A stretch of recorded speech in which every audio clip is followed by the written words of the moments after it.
Sorry for taking so long. Did I keep you waiting? No, not at all. Paimon didn't know you were so considerate. If you ask me, I'd say I actually feel very helpless. There's no way that I could truly empathize with the fear that the members felt every day. I could comfort and compensate them all I want, but it might still not be enough to repair the damage that has been done. I have to take responsibility for it, as does the fortress.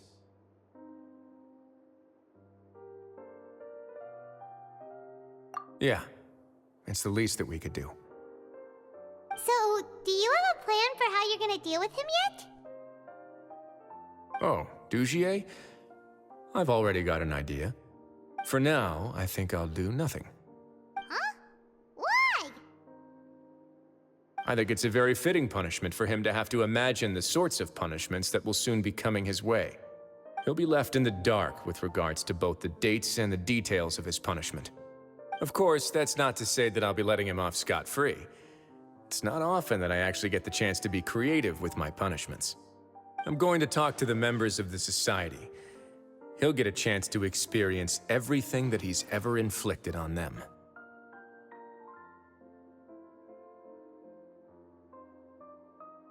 Paimon didn't know you could also be so harsh.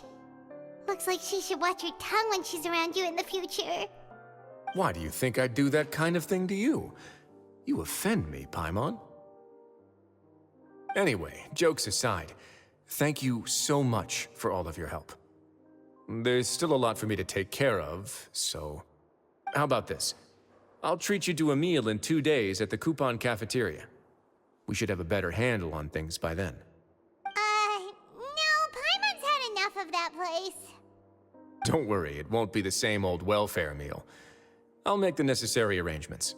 Oh, then you've got yourself a deal.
Ah, you're here.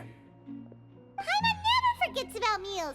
Even if the traveler forgets, Paimon will remind her for sure. That's not what Paimon meant at all. Risley, you got what Paimon meant, right? I'm a little confused, actually. Hey, not you too. Jokes aside, I've got some good news. After taking a look, the doctors have let me know that it shouldn't be too difficult to extract the thorns, which means that everyone should be able to recover after a period of rest. As for their mental recoveries, most are making good progress as well. We've added a few who were more severely affected to a special observation list. You sure got everything taken care of, Risley. I try my best. After all, it's my duty to take care of everything that happens within my territory. Please, go ahead. Ah, that's a bit of a long story. I once had a similar experience. It had to do with the host family I lived with as a child. I was an orphan, adopted by a couple with a great deal of love in their hearts. I had many siblings, and we all adored each other. Once we were older, Mom and Dad would turn us over to be individually adopted by families of greater means, and go on to adopt more young children. They were perfect parents. Or so I thought. And then? And then, I found out we were merely raised as livestock. Once we had reached a certain age, our parents would bring us to the market for sale. All children that were sold would leave the house, and nobody would know what became of them. As for those who didn't sell, they were merely disposed of. Did you know I once considered myself an extremely lucky child? And all of my friends, all of my siblings, they all felt this way as well. I was also not the first to find out about the truth. All those who found out before me were simply added to the disposal pile. I could never shake the feeling of irony every time I juxtaposed their tragic ends against our parents' adoring smiles.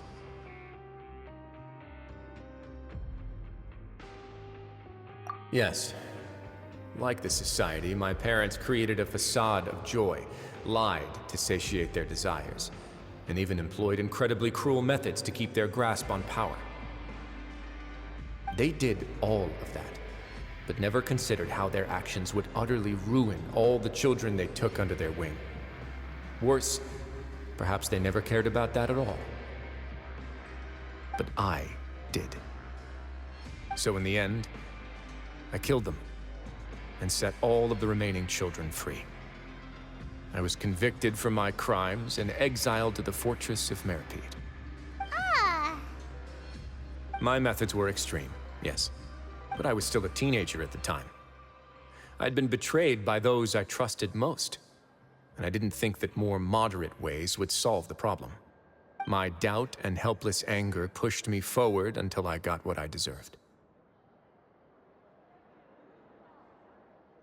It's all right. You don't have to tell me what you think. I've already committed to this path, regardless of what anyone may say about it. The least I can do is to make sure that the same tragedy will not happen again in my new home. Sorry to disturb you, everyone. Oh, it's Avis and Fasol. Are you two feeling better yet? It was all because you arrived in time. I managed to escape unscathed. We came here on impulse today, because we were hoping that you'd be able to lend us a hand, Your Grace. Please, go on right ahead. I'll do my best to help. Within reason, of course. It's... I'd like to be wedded to Avis here at the fortress. You're getting married? Yeah, we met each other through the society and both fell into Dugier's trap. But even during our time there, we never doubted each other. We always believed that Dugier was manipulating us, trying to make us mistrust each other. And after this incident, we've come to believe that we've found the one for the rest of our lives. You could say we managed to make the best out of a bad situation. He didn't abandon me, and I didn't forsake him either. But we're still both prisoners. And we also aren't sure if the fortress is the best place to host something so celebratory. So we are just wondering, is our request a bit too out of line? You're right in that the fortress has never hosted a wedding before. But that's no reason to say no, is it? I'll help you make the arrangements. If you need anything special shipped in from the surface, just say the word. Oh, we can't thank you enough, Your Grace. We are actually also planning to stay here after the conclusion of our sentences. Yeah, we've already made tons of special memories here. So now, it'd be too hard to leave. And we have full confidence in the fortress's future with you at the helm, Your Grace.